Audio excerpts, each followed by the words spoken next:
Good afternoon, everyone. Welcome to the Honolulu Museum of Art's Doris Theater. My name is Sarah. I'm the theater manager and programmer here. Thank you all so much for joining us for the finale of the 14th annual Honolulu Surf Film Festival. I want to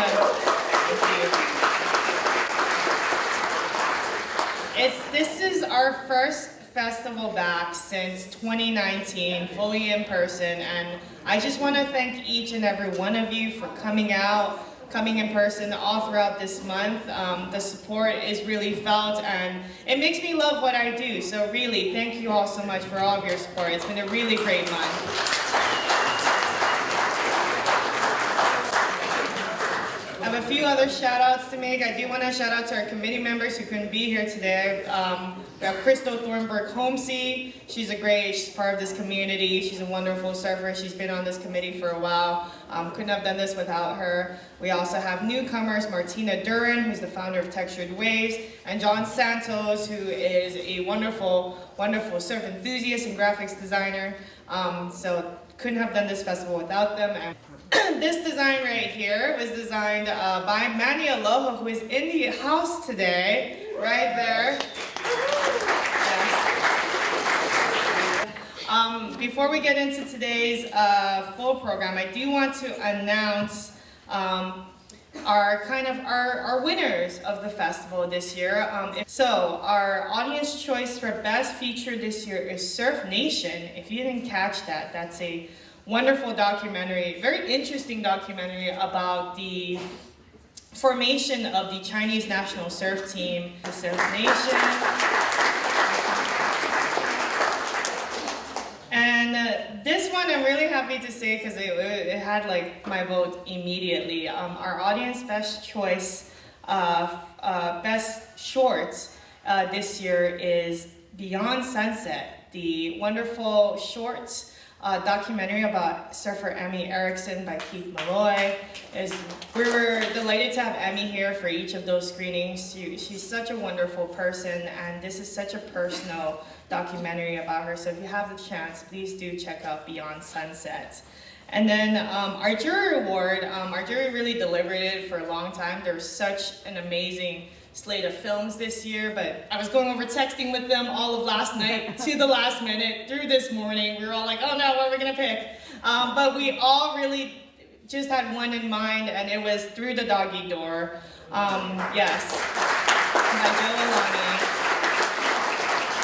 If you haven't seen it, this is a really, really inspiring documentary about Sheldon Paishon, Hawaii's own. He's a surfer who grew up houseless in Waianae and was sponsored by Mason Ho. Really happy to give the jury award to Through the Doggy Door.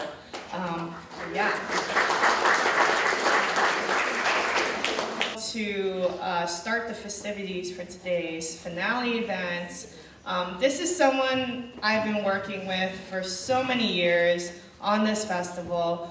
We are always so happy to work with the Bud Browne Film Archives to bring these really, really hard to see films to our audiences here. So now really to kick things off today, please join me in giving a very, very warm welcome to Anna Trent Moore.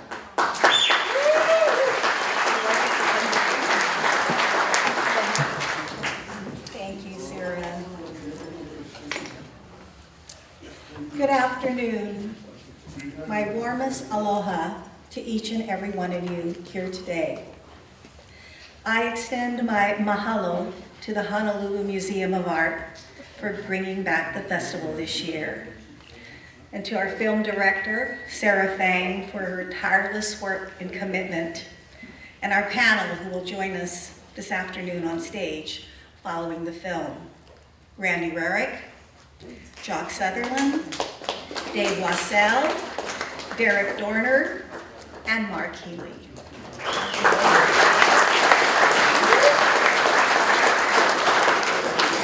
I would also like to take this moment to acknowledge someone special in the audience, and that is Mrs. Sally Cole. It feels a little strange to be here without Peter because we have been coming, this is our 11th year at the festival, and with the exception of the 1 year he decided to take Sally on a vacation somewhere, Peter has been here at every single festival. And he was a very close friend of Bud Browne's. But I will find some consolation in knowing that we are going to be hearing his voice up close and personal in the film Surfing the 50s today. I'd also like to thank our friend Kyle Metcalf, who has documented our gathering for now the 11th year, so that those that could not be present here can share online. Thank you, Kyle.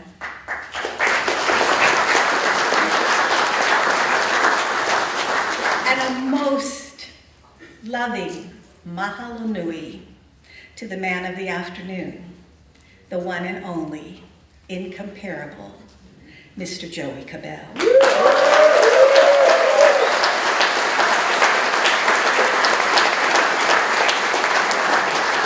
His beautiful wife, Anna Cabell,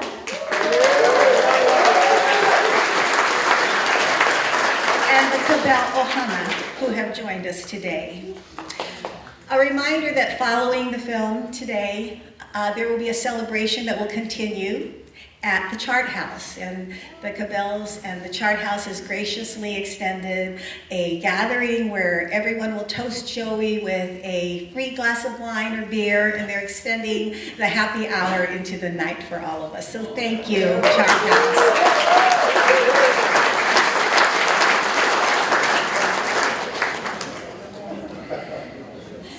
The writer, Michael Crichton, once said, "If you do not know your history, then you do not know anything, because then you are like a leaf that does not know it belongs to the tree."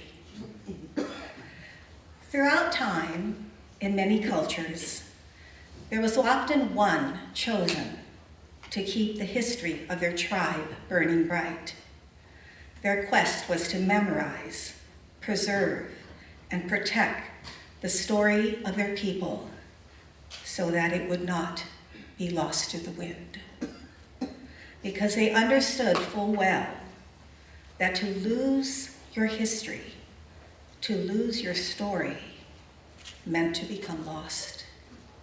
And so today, I am so glad to see all of you here, to hear the stories, preserve them to memory, so that they do not become lost to the wind. Even I, who have seen the films of Bud Browne a countless number of times, never cease to be amazed at the staggering number of surfers that he captured within his multiple decades of filming.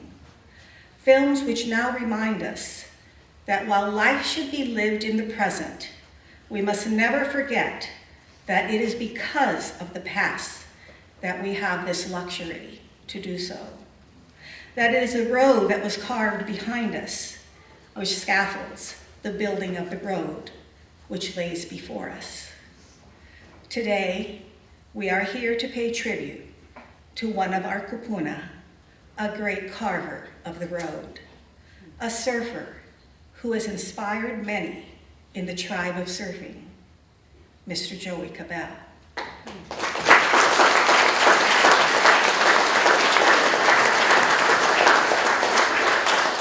He was destined to become a surfer. How could he not have been? Born and raised in a place surrounded by water, Hawaii, Maui, surfing called to him at a very young age. At the age of 7, looking out the window of the bus that drove him to school each day, he'd fix his gaze upon the surfers at Waikiki and say to himself, "I'm going to do that. I'm going to be that guy." And he did. Mentored by Rabbit Kekai, growing up surfing Waikiki in the 1940s, following World War II, he grew to become one of the finest surfers of the 1960s.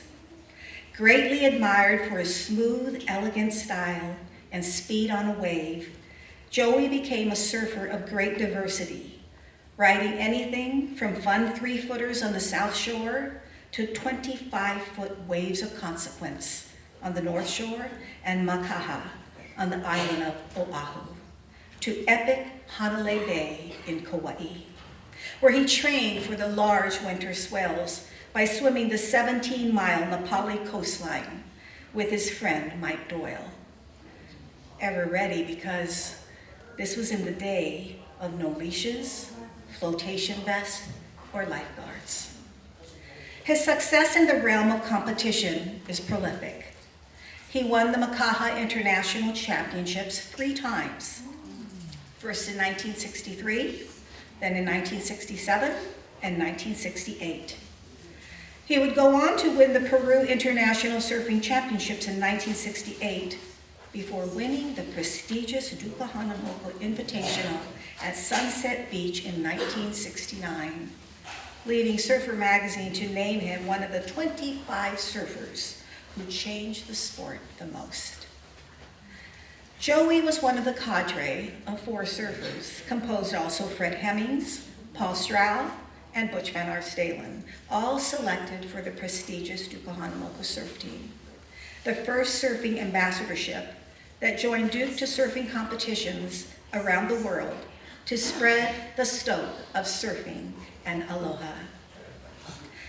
But as much as Joey belongs to surfing, his tie to water goes deeper than that. Because the truth is, surfing is but an extension, a vehicle, a communion with the greater part of it all, the ocean. His connection to the ocean is not just as a wave rider, but as a waterman deeply tied to the sea. His endeavors as a sailor and a voyager on his beloved catamaran, Hokulea, is legendary, traversing the Pacific from Hawaii to Greater Polynesia, in particular Tahiti, a place he loves so much, it is where he chose to honeymoon with the love of his life, Anna Cabell. Even his success as an entrepreneur seems inspired by water. His chart house, Waikiki restaurant, which rests beside the Alawai Yacht Harbor, celebrates not just fine dining and Hawaiian music, but from the moment you enter the foyer, amidst the images that celebrate surfing, sailing, and its people, you find yourself in a haven, painstakingly created to celebrate all things ocean, a tribute to what Joey has given his life to. Still, a man can achieve much in life, but ultimately, all of it means nothing if he has not garnered this: loyalty and the love of ohana, friends, and the people whose lives he has touched. And in this respect, I believe this to be Joey's greatest achievement. Because there is a kindness, a deepness about Joey, and there is loyalty. He never forgets his friends. Friends not only of the present, but friends who have been with him through the long road of his life.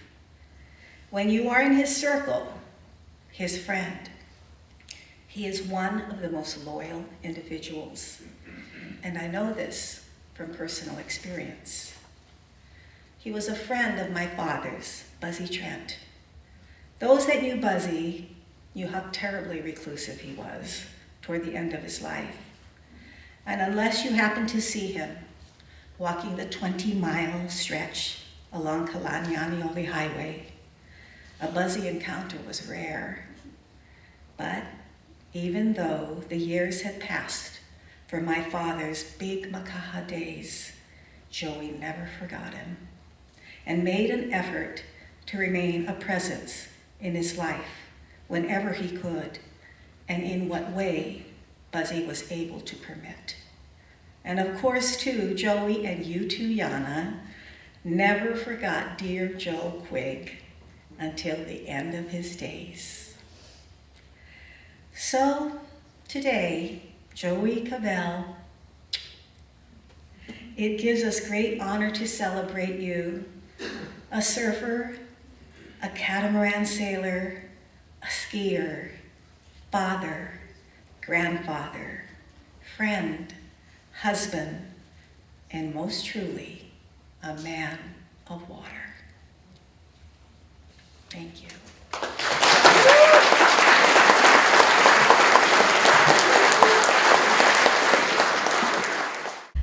I was going to give you a picture of yourself, but I thought, you know what? I know you've got hundreds of pictures of yourself. So I chose a special picture of someone very special to you who we lost not too long ago and who you loved with your heart and soul, Mr. Mike Doyle.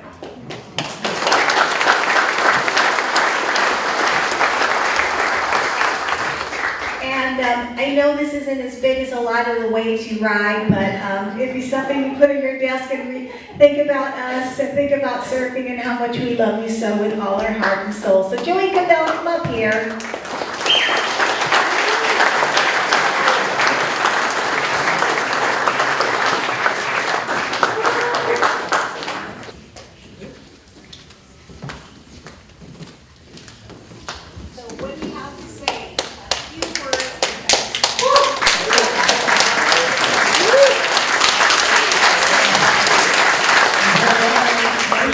To be here, standing in front of some of the best surfers in Hawaii, right out in front of me. And thank you very much for being here, and and of course these two that put on this movie, Ron and Anna. Thank you very much. And then there's my wife, Anna. Love you so much. Anyway, I just want to say that I feel very honored. Very respectful too at the same time, because to be in front of some of the best surfers in the state and anywhere, just to be standing here where it's not my place to be here, I want them up here. They need to be up here and I can get behind them. Anyway, thank you very much, Mahalo, I appreciate it.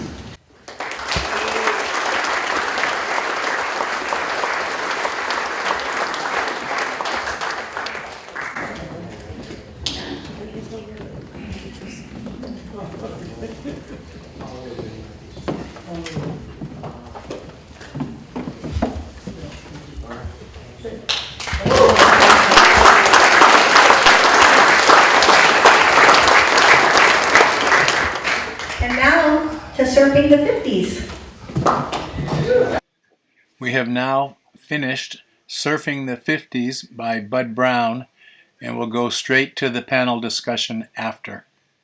A lot younger than me, and I was reminiscing with him how I remembered the North Shore in the 60s and how it had changed, and there's more people and more houses and everything, and I was really happy to hear Joey say, when I look out at the water though, and we're in Waimea Bay, and he said, it's still the same ocean, the same wave comes, and the air and everything is still beautiful.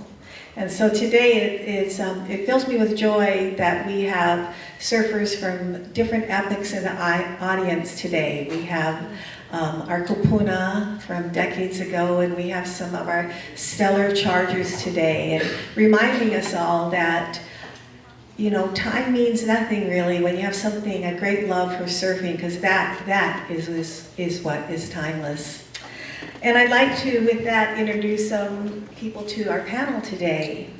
And the first person is Professional Surfing's co-founder, Band's Triple Crown Executive Director for many years, legendary North Shore surfboard shaper for the best of the best, and surf history's aficionado.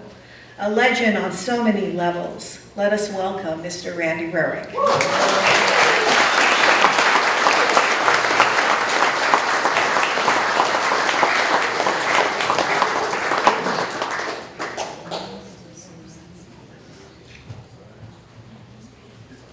And by the way, Randy has been to so many of our showings. It's always a pleasure to have him here. Winner of the Duka Hanamoku Invitational in 1967, he is one of Hawaii's most beloved wave riders. One of Pipeline's early pioneers, he is one of the North Shore's finest surfers of all time. A legendary tube rider, a big wave surfer, and Hawaii's own Mr. Jock Sutherland.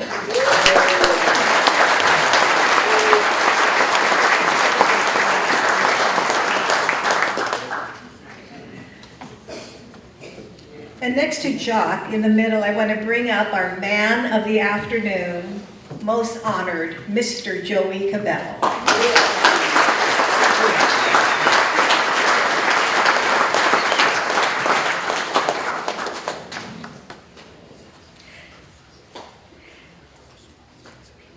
Big wave rider, early front man of the toe-in movement, passionate about the stories of surfing, the one, the only, Mr. Derek Dorner.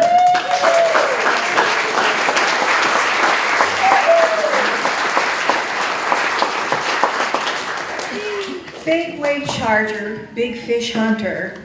He placed third in the Eddy this year. I watched it all. What an Eddy it was. It not only went, he always goes. Come on down, Mr. Mark Healy.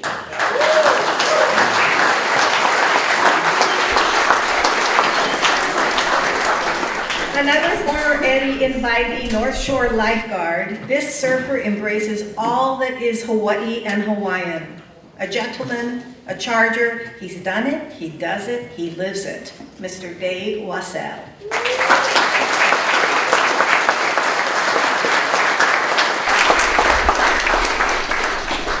Thank you for being here. And what I'm going to do is just throw a question out to each one of you, and feel free to go off and pontificate in whatever way the Spirit moves you.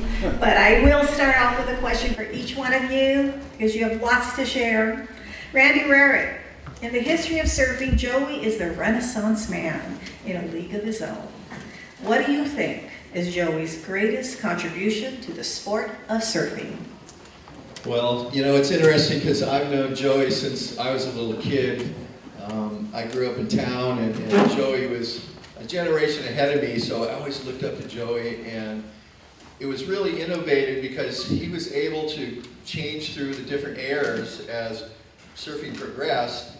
And for me, Joey's biggest contribution in that vein was the late 60s. We'd come off of longboards and transitioned to shortboards. And in 1969, Joey won the Duke Classic at Sunset Beach, and I was working with Fred Van Dyke in that event. And one thing that happened there is we'd been riding these big, long, heavy boards. Boards went short by 69, but Joey had this board that had down rails, straight bottom, and it was a full planing board. And he won the event, and for the next year, surfing changed to the Joey Cabell style. For a whole year, everybody wanted to figure out how they could go as fast as they could, and really, it was kind of a combination of skiing, I think, that Joey used his skiing and his surfing, and he developed these boards that were thick, down-railed, and went faster than anybody else. And I think that contribution really set up the change to the 1970s. So I think we'll give a hand to Joey for his contribution.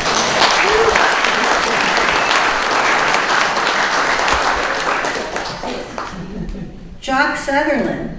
Thank you, Randy. You and Joey are part of a lineage of surfers who have won the coveted Duka Hanamoku Championships. How has Joey Cabell inspired you? Well, that's pretty easy, Anna, because we were younger, not by a ton of years, as you can tell by looking at this handsome young man's build.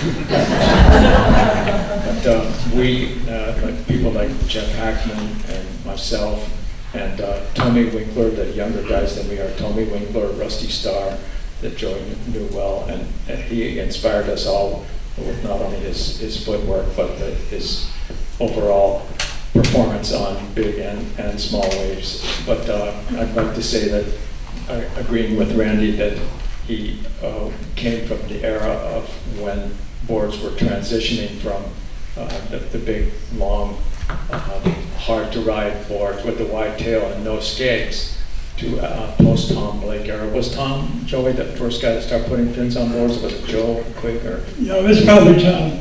Probably Tom.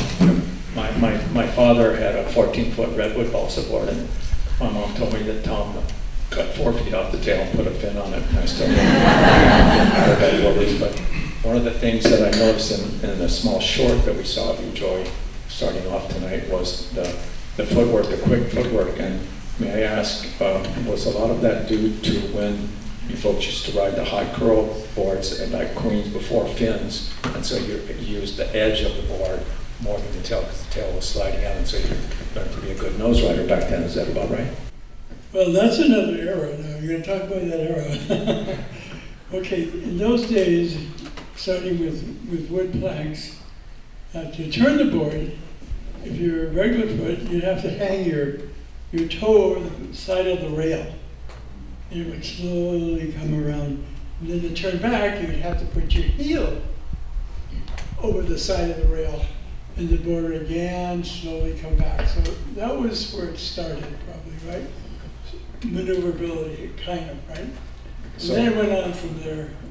So I have to say that in surfing, as in a lot of other art forms, you emulate somebody like the great masters, or like for artists doing painting, they look at Rembrandt or Cézanne or Monet, Renoir, there's people. But I must say that seeing your footwork reminded me of the styles of people that came after you. People perhaps would it be inaccurate to say that Phil Edwards copied some of your style?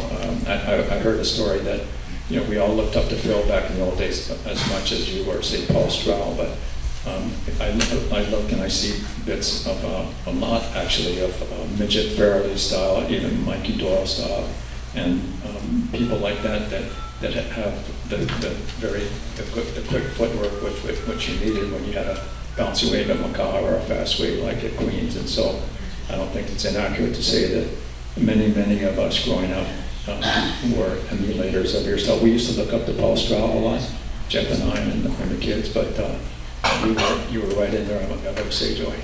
Well, thank you for that, and everybody added. Well, thank you for that, and everybody added, and of course, to that period. And of course, the movement of the foot style was because the boards are long and you had to move around on them. And so that was probably how that all developed. Thank you for your contributions, Joey. Hey, Joey, Derek? your surfing has gone long.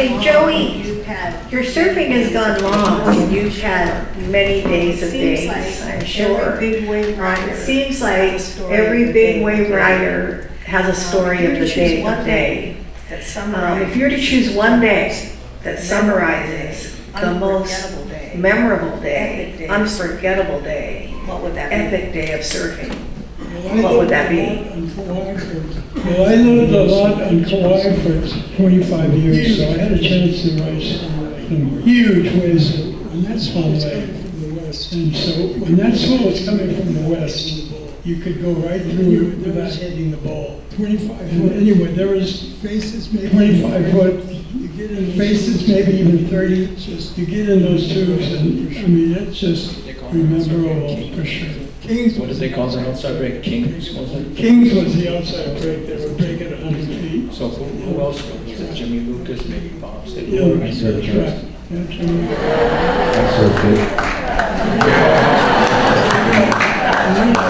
Me and Titus Kinnybach on one guy. It was the day my big bird evaporated into 100 pieces. The day I saved Titus Kinnybach's life. All right. And while we were coming in right before dark, we saw a little cobra floating in the lineup. True to this story, it was a child falling off the pier and got sucked out. And if it wasn't for Titus and I coming into the jet ski right before dark, he would have perished. And God works in mysterious ways. Very special. Great story. My story with Joey is if you've ever gone to Honolulu Bay and it's big, you don't want to get stuck inside at Honolulu Bay. He's the king of Honolulu Bay, and there's never been another one that rides it so well. And while you're getting donuts in the whitewater, right, Jocko? He's highlighting it from where you take off, it's shorter, and then it grows, and it grows, and we're in the whitewater gate, pounded, and he's going for the inside bowl and making it. True to this day. And of course, he's riding the best surfboards in the world. At the time, everybody rode a Dick Brewer surfboard. And So I have a story about that, nothing against his surfboards, because those surfboards evolved like all surfboards did and all shapers. But I was riding one of his boards at Honolulu, and I was driving on the wall, projecting, and all of a sudden it fell away from my feet. It fell away, right? I did nothing wrong, everything should have just continued. So that's when I went in and built the White Ghost. the White Ghost, I think what the term that he mentions is when you're on your rail and you're on your rail, and I think all of us have been up here, your board will railroad and go the other way. And that means you're skipping down the face of the way. And I know Martin Daly's out there, and he knows all about railroading because he's the king of the Mentawais. But, you know, I'll tell you a little story. This summer of '69, I had a surf shop down on Ward Avenue called Weber Hawaii. It was a Dewey Weber dealer. And we made a few boards there, and Joey came in the summer of '69, and Joey said, "Randy, I want to build a board here." And I said, "Yeah, that'd be great, you know." And he built this board with this down rail. Well, any of those of you who've been to the film festival, we had the shorts, and I had a thing called the summer of '69. There's a little plug for my film. And we had rolled bottoms up by the nose. Well, Joey came in, and he says, "I want to shape this board," so we had a shaper in there, and he shaped this board with down rails. Now this was for surfing number threes, because it was summertime. It was like, I think, about now, in July, August. And he made this board with these down rails, and I was going, wow, this is so weird. Look how flat this is. These rails are going to catch. And he goes, trust me, it's going to go a lot faster than that. And that board was the predecessor to the White Ghost that Joey made 4 inches thick, down rails, and was able to make those Honolulu waves, and then he wanted to do that winter on it. 18.5 inches wide, but I think the highlight of that board was when I was saying about the brewer board that fell away. The white point on most boards was beyond center. It was just how they were built, beyond center. So when I made that board, I made it with the white point at center, and then I made it 18.5 inches wide, A3, and it was 18.5 inches wide down, but it was fast. And what was, in those days, I could ride so deep and make the wave. And if you watch riders today with these really maneuverable boards, short and removable, they're never riding way deep. They're riding more on the end so they can do all these moves. And I mean, it's amazing what's going on and how the sport has grown and changed. Mark Healy, thank you guys. We saw a lot of Waimea today. We saw a lot of Waimea this year. Big wave surfing has a deep history, and perhaps nowhere more profound than Waimea Bay. Tell us, as a modern big wave surfer of today, what does that mean to you? Did that factor into your psyche when you entered the arena of that epic Eddie Invitational this year? Yeah, it definitely factors in. I think Waimea's, and I guess it would be Makaha as well, but growing up on the North Shore, being into big wave surfing, it's a place that, although our equipment has changed, like you can compare yourself in a way to everybody who's come before you. You can kind of put yourself up against, it's be like maybe something like a climbing wall in like Yosemite or something that everybody can go to Half Dome. Like that's what I feel like Waimea is. And there's been so many years with so many super, super talented people giving their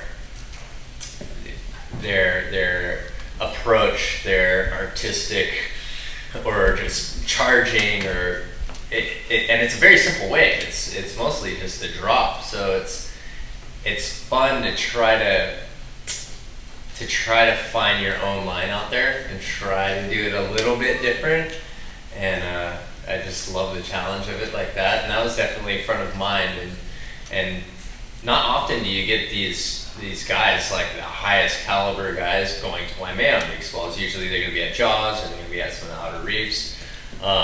So that was super exciting about having that big of a swell at Waimea and all the best guys on it. I was really interested to see, like, I was shocked that I did as well as I did, honestly, because I was looking at everybody. How are you going to beat Kailani out here? How are you going to beat John? How are you going to beat so many of these guys, Lucas Chianca? But it was an amazing day. I want to say that right at the end of the contest, Mark was actually in the lead in the points, and then Luke got that last good wave. And Mark, how did you feel when you saw that?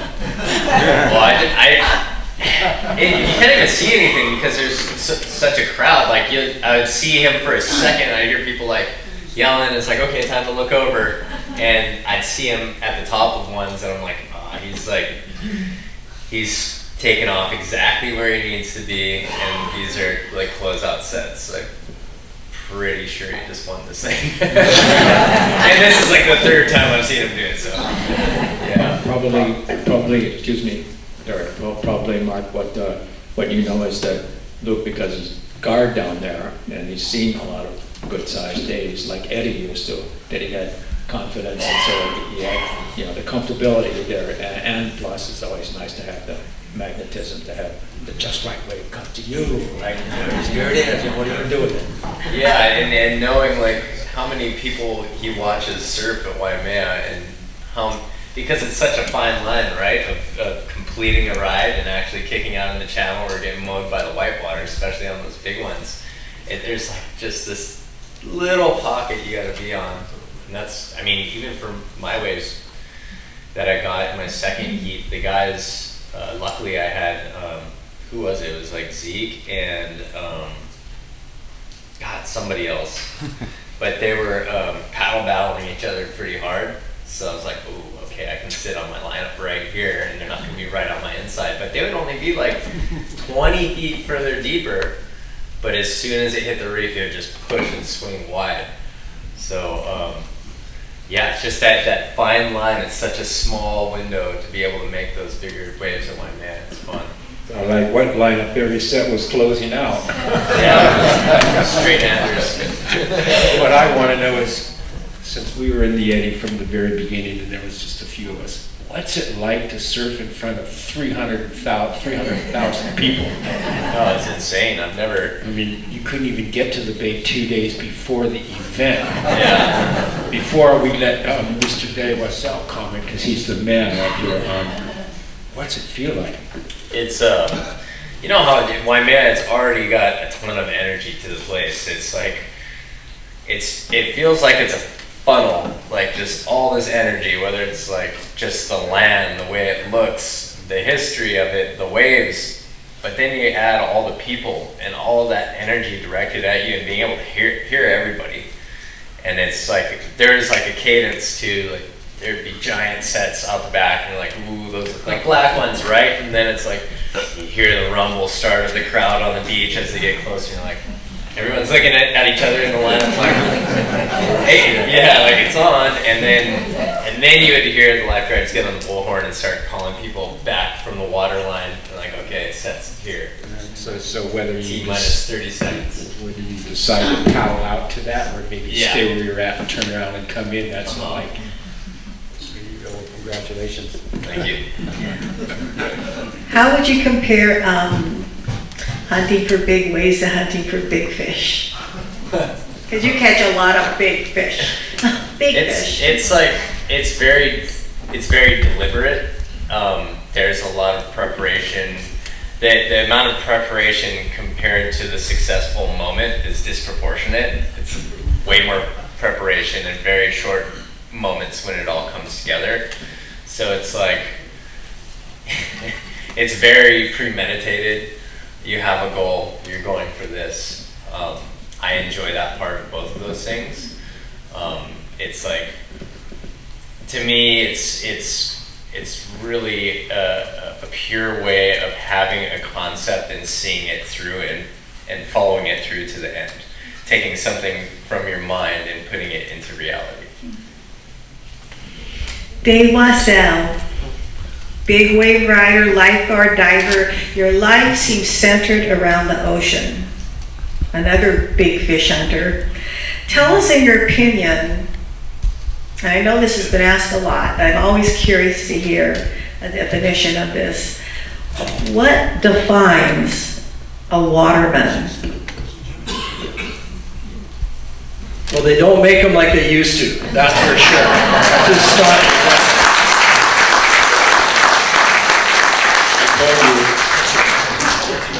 So a real quick story. My very first custom surfboard, made by Leroy Choi, I get it, and it has these down rails on it. And I don't know what they are. Doesn't look like anything I've ever seen before. And I said, what's up with this? And he says, do you know who Joey Cabell is? That's what he rides out of threes. Oh, okay. I know who that guy is. So I'm super stoked, but I don't know the guy, but I'm stoked. Fast forward a couple years, I start fishing on the Nadu K2 with John Lind. I don't know if you guys know him. Started Waikiki Surf Club, the Makai International put that on. Got that boat from Duke Kahanamoku. Wealth of knowledge. I'd be out there trolling with this guy, and he'd be talking stories, telling me about this giant tuna that Joey Cabell caught. Still to this day, the state record yellowfin tuna. Do you know who that is? No, I don't know him, but I'm stoked to hear these stories. Now we make it into the 90s. I start coming into town, surfing a bit more. I stash a board at Diamond Head. I start surfing with his children, Trevor and Raina. I know who they are, and I know who his dad is. I'm super stoked. It's not Joey, but it's his kids. Fast forward, maybe a couple of years ago, and I've always seen Joey. I've been in different places of the world. One time I was in Tavarua as a boatman in probably 2006-ish, and Joey comes over with his wife Yana, and they come to the island to check it out. I'm like, oh my gosh, it's Joey Cabell, but I'm too scared to introduce myself. But I'm still stoked, he's here on the island. Last year, there was a film that showed Big Wave Guardians in Waikiki at the Quicksilver Shop. You were there. Super stoked, but still too chicken to introduce myself. So, just real quick, thank you, Anna, for having this, allowing me the opportunity to come and say hello, meet this young man. I really appreciate it. Thank you. So when you ask what's a waterman, there you go. That's right about here. And my last question for Derek Dorr before we'll open it up, so I don't hog all the questions and you can ask them anything you want. Hey Derek, you're a big wave charger, pioneer of the tow-in movement. Dick Brewer was a shaper of the tools of the early big wave riders, and you know he was Buzzy's shaper too, or his premier shaper. Connect the dots and tell us, how does one thing beget another? Well, good things take time. Fortunately, for all of us here, we lived the golden years. The sport of kings, tow surfing, was three sports that came together for one. Riding big waves, which we got bored with. Windsurfing giant outside backyards, like sailing. You can't catch a freight train on a bicycle. You got to match power with power. So why paddle when you could fly? And then snowboarding. We put all those sports together. And we went to Dick Brewer.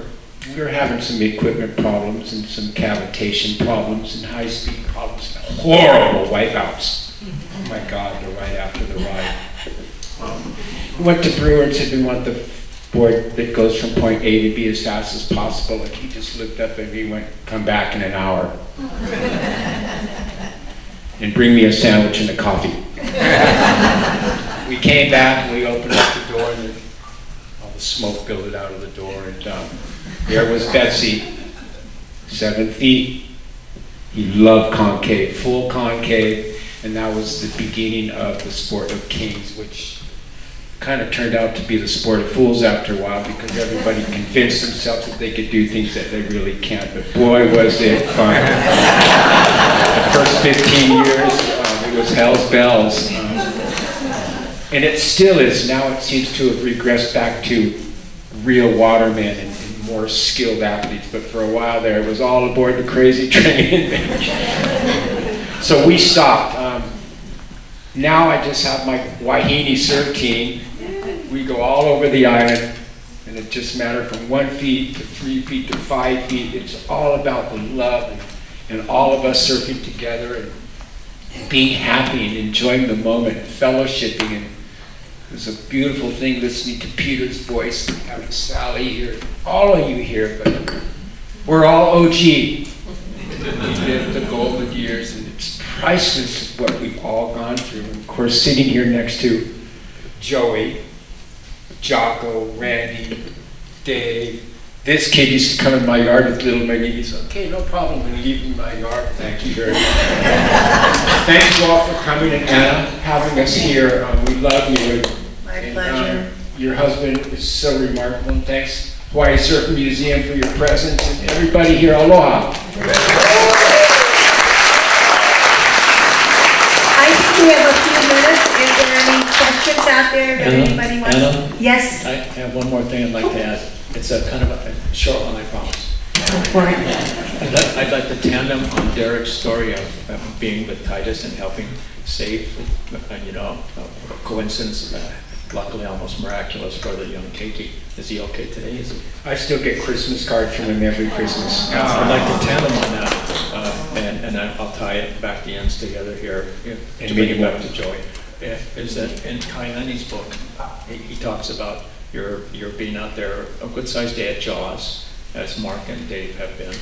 Not me, maybe one day, but you were at the end of the day, and there was a young guy, maybe 15, 16 years old, and you told me the story about this. I read some of it in the book, and you confirmed it vocally, that there was this young fellow and who wanted to be towed in, and you were reluctant because he looked pretty young, and you didn't want to take responsibility for him getting seriously hurt or even killed.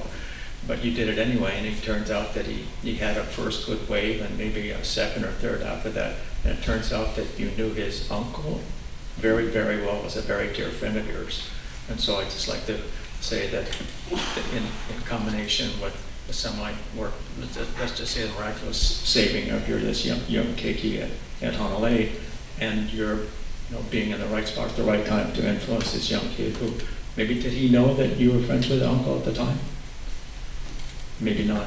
He knew, but I didn't. And then afterwards, the description in Kai's book about when you were coming back, that he was just so stoked. But that all these things that have happened, since the 40s and 50s, oftentimes are an outshoot of one being in the right place at the right time, one kind remark to somebody else, one, pushing somebody in or calling them into a wave. I've long believed that it's almost as good a feeling to see somebody else get a good wave that you helped into it as riding it yourself. But all these things could be laid at the footstep of people like Joey and Duke, don't you think, guys? Absolutely. God works in mysterious ways.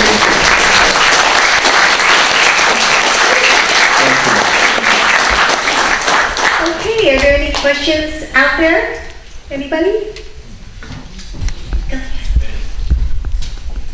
Joy, when I was young and surfing and everything, I thought, oh, this is so cool. And then I started water skiing, just by chance in Kaneohe Bay. It changed my feeling of my confidence on the board. What did skiing do with all of that power that you can get from skiing? What did that do for your surfing? Well, it's a combination of being really comfortable in the ocean on the surfboard, and when you start these sports, you become pretty good in the lineup, you get comfortable, all of a sudden you look out beyond that, right, into the ocean, and you see the ocean and you go, I want to go there, I want to continue. And that's how the boat got created, and that's how that got created. That's how John also moved away from the shoreline into the open ocean. Okay, so skiing, because of the speed, and you had to be, each one of these sports you have to take the time to master it and be comfortable and safe in it. And then the ultimate was snowboarding. That was the ultimate finish along the line of all these sports that I have talked about.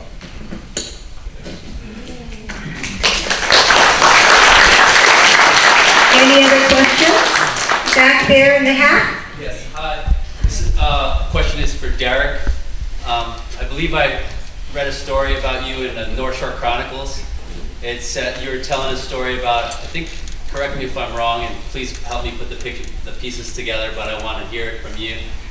You're talking about paddling out to Waimea, no leash, maybe like you caught like 40 waves or something. You said something like that. I don't know. You caught a bunch of waves, but you know you lost your board, and you always talked about paddling out maybe with a fin in your one fin, and one day you lost your board and you didn't have a fin. And you were like swimming for your board, and it was like and all of a sudden this fin floats up to you. Do you remember that? Is that a true story? Am I kidding? Yeah, it was just something that we didn't have wetsuits very much back then, and I remember I was just lifeguard, qualified for food stamps, and Randy gave me this Victoria vest. Thanks, Randy. I would stick one of my lifeguard fins in my shorts and then put the wetsuit over it. And it was amazing when you lost your boards, which we barely ever did back then because we were so tied in with what we were doing, and we were master at what we were doing. We just didn't stand up and fall off like nowadays. But if you ever put a fin on after you use your board, you swim twice as fast and you get through the rip a little bit faster. I mean, you see Mark Healy go left at Waimea Bay, and I'm like, okay, but he swims in really fast because we knew what we were doing. But yes, I wore a fin many times, and I'm going to say the time that I didn't have the fin and that fin popped up, I had let my fin to Brock Little a couple of days before, after he did 3 laps around Waimea Bay, and then finally I kind of pulled one. Here you go, Brock. And I saw him 20 minutes later running up the beach. Okay, he's cool. 3 days later he came back and gave me the fin, but it wasn't the same fin. But yes.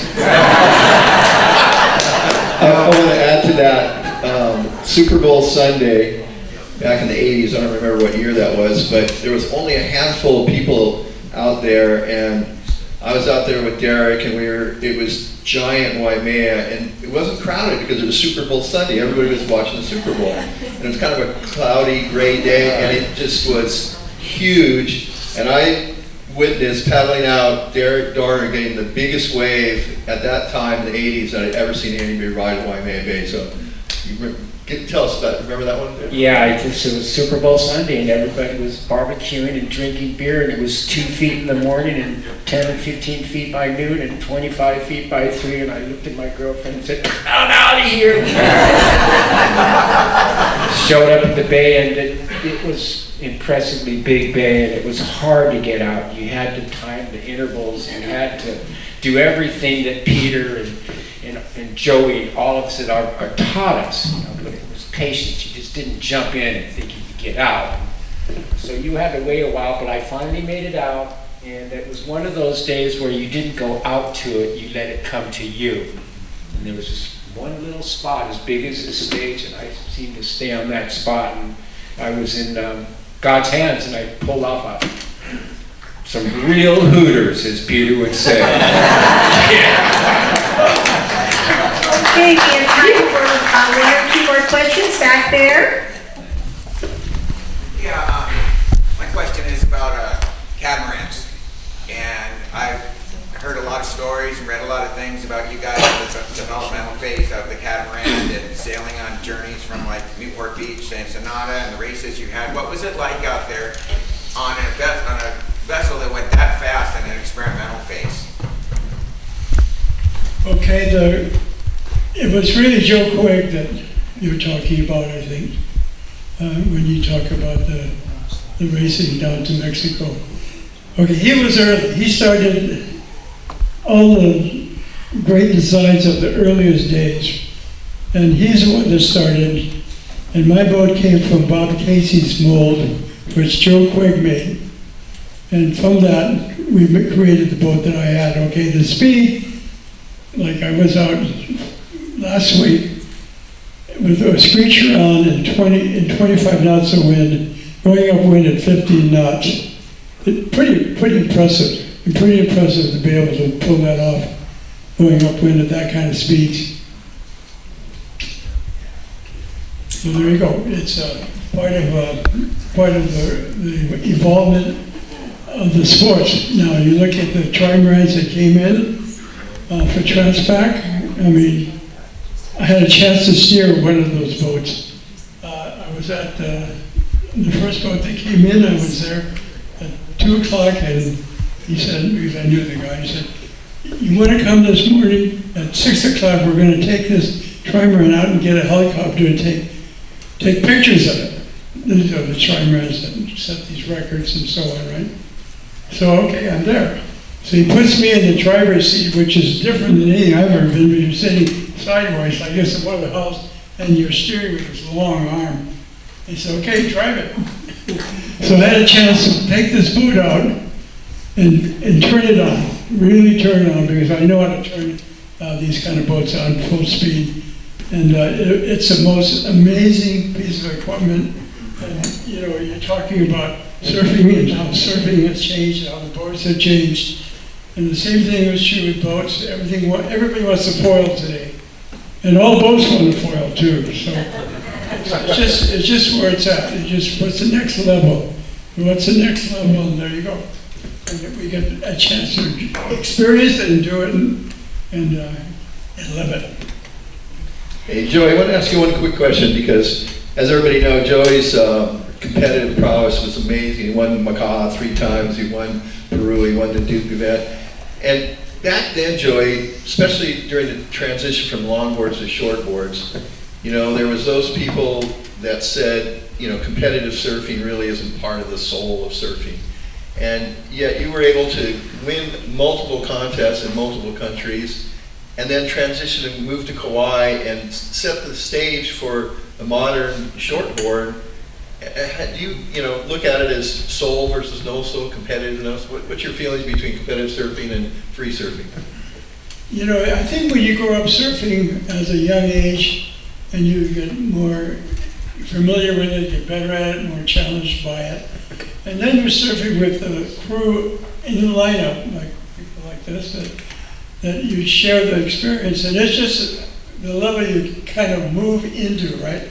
So then with that experience, you can move on and create the next level of where the surfboards, whether there's multi-hulls, and now everybody's doing it, like I say, foiling. Okay, we have time for one more question. Back there. My question's for all of you guys. Have you guys ever been out when it's really big and none of your buddies are around and you're by yourself and a giant 25-foot wave breaking from you? Have you ever cried out to God, "Help me"? Help me, God. Silently.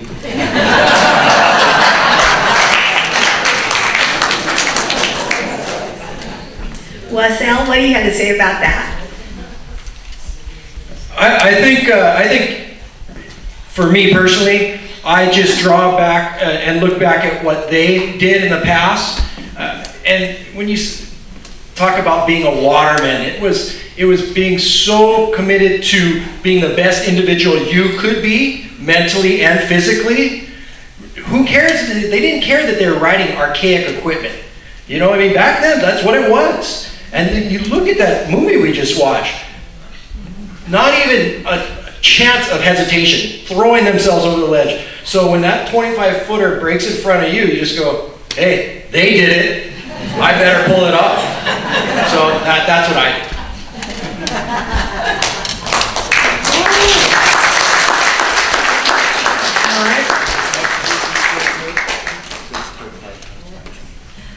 And what do you think about that, Mark? Oh, I've definitely shat myself plenty of times.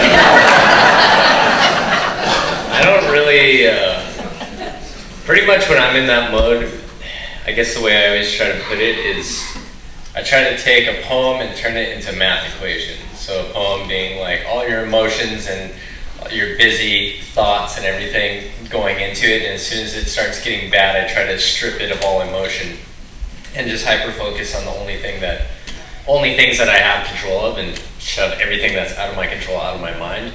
So I'm just thinking, a lot of times is the only thing you can't control is the way you're thinking at that time. So I get so in that mode that I'm not even still juggling the thought of I might croak. It helps, I think. Interesting comment and question. Buzzy talked about fear a lot. I take my father in some of his conversations, and it was actually a topic he talked a lot about. And he said only a fool is fearless. And you have to have fear, and fear have to work for you.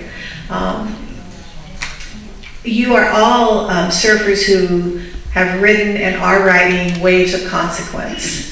How does fear factor in? Do you fear? Or do you fear, overcome it, and just go? Or do you fear and at times say, I'm not going?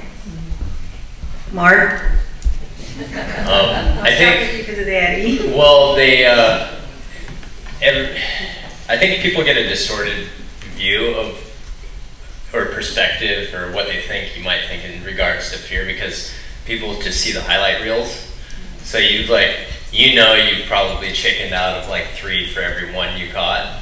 And I know that, so that's fresh in my mind. I'm like, yeah, it was 1 out of 4 waves that I actually turned and went on. So your own failures enough times, but yeah, there's fear sometimes. It's amazing how it can be different on 2 different days depending on how you just feel, like your mood, how much sleep you got, how much that affects your psyche going into it. But yeah, it's I look at it as odds usually, and sometimes the odds don't look fantastic. And that's when you're like, this is self-inflicted. What about you, Randy? Sally, we'll get to you in a second. I was out at Makaha in 1969 when Greg Knoll rode, at that stage, the biggest wave anybody had ever seen anybody take off on. Compared to tow surfing and the big waves that are being ridden now, it was nothing. It was really about 25, 30 feet max. But back in 1969, that was considered huge. And it was interesting because I lived on the North Shore then, and we woke up in the middle of, just before, at 11 o'clock at night. I'd never seen that happen. The civil defense came through. Evacuate, evacuate, high surf warning. And this was way before we had surf reports or anything, and I went, oh my gosh. And I walked out in front. I lived right at Lani Kea at that stage, and we had lights that showed on the point, just right by Turtle Beach there. And I walked out and I looked, and it was all just smoky haze. Aokai was just an amazing mist for how big it was. And I looked back at Cam Highway, and the lights were on the road there, and I watched about 8 foot of soup come rolling in at Lonnie's right up to the roadway, and then right behind it, another 8 foot set rolled right over Cam Highway, just completely wiped it out. And I was standing out on the point from my house, and we had the lights on, and this wall of water was coming at me, and I went, oh my God. And it hit this, we had a little retaining wall, hit this wall, and picked up a hollow tile block and threw it and landed at my feet and all the water around me. And believe me, that was fear. Joey? Yeah, I was on Kauai for that swell. Okay, so the first day of the swell before it hit, I was out at Honolulu, and it got to 20 feet, got up to 25. The wind started getting onshore pretty strong. I go, I'm going home and take a nap. Then I got up and had a look at the ocean. Came back to Honolulu. Man, I couldn't even see anything in the ocean. It finally hit. You couldn't see anything outside. It was just a mist. So I had to walk down and up the point there at the end of the road, get high enough out to see out beyond the reefs. And I was seeing waves breaking on reefs that I've never seen waves break on. Okay, went home that night, got the biggest boat I had, went down to the bay, there's just no way. The island is round, Hawaii, so you can follow the coastline until you can find a place that you could surf. So I started at the very end, and there was no way. Again, it was coming in at Polahali, that area, and I kept going, kept coming back, and I finally found a place that I could surf. And I parked the car, went out and looked at the waves for a long time, and it was like park blind, but coming down, it was the right way, coming down slowly, but just perfect, wave after wave, and it had to be huge, right? So I did get out. By the time I got out, it took me down the beach, about 2 miles or so, almost to the end, and I had to paddle back to where my car was. I caught this one wave, I caught it all the way to the end, made it and all that. And running up the beach was Carlos Andrade and Liko Man from Kauai, because they were surfing at the very end there, and they were running up to me, and I go, oh my gosh, there's somebody else. It's crazy enough to be in the water with me. I want to just add to that. So this is a swell of 69. For those of you who live here and remember it was the biggest swell that we've ever had. And that's the day that Greg Knoll got this big wave. Well, the wind, as Joey said, the wind came on shore, so it blew out. We drove out to Kaena Point. At that time, you used to be able to still get around Kaena because the road was still there. That swell actually washed the road out, and we went out to Kaena Point, and I watched couple 35-foot closeout sets at Makaha. We got out to Kaena, and I watched a wave that looked like it was in slow motion. It took so long to come down and break, and it was about 75 to 100 feet for sure. And it was just amazing that, back in those days. So like what Joey said, that was the biggest swell that I've ever seen. That I've ever seen too, yeah, that's true. But because of the bigger storms we're having over the last 10, 20 years, and probably all of us here have seen that the waves are getting further and further up the shore. At my mom's house, where the beach doesn't get eroded, that the waves used to come up and hit the seawall in the front, I mean, below the front yard, but during the last eddy swell, the waves were coming up and going underneath the house and halfway past it. And so they say, it's pretty knowledgeable meteorologists nowadays, that we can expect maybe fewer storms, but they'll be much bigger. And not to mention the heat waves because of our melting ice caps at the north and south poles. What do you think, Pat? Caldwell City. Did Sally have a question out there, did you say, Randy? Oh, yep, Sally, go for it.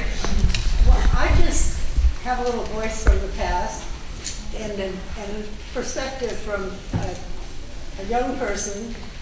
Peter has a granddaughter who's in her 20s now, and she thinks more about things, and she posed a question to Peter, pretty much like yours.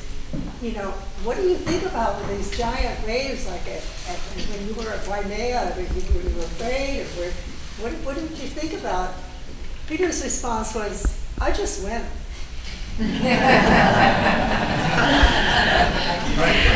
And with that, Randy, Jock, Joey, Derek, Mark, Dave, you're all rock stars, and we really appreciate you being here.